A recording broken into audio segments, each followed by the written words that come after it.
কি অপূর্ব গার্ডেন দেখো বন্ধুরা, বেগুন লাগানো হয়েছে, তারপর তরমুজ, তারপর ভেন্ডি।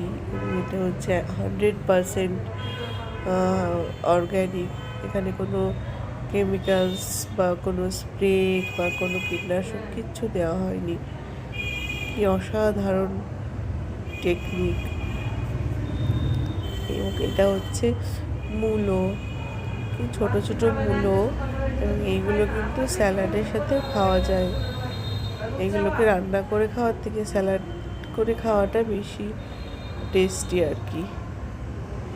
কি সুন্দর দেখো, যেমনি সাইজ সেমনি কালার, অসম্ভব সুন্দর।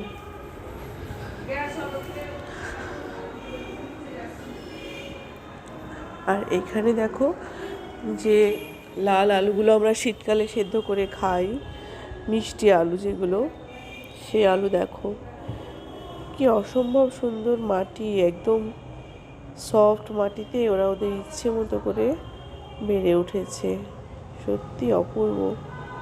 মানে একটা মেয়ে মানুষ হয়ে এত সুন্দর চাষ করতে পারে ভাবা যায় না।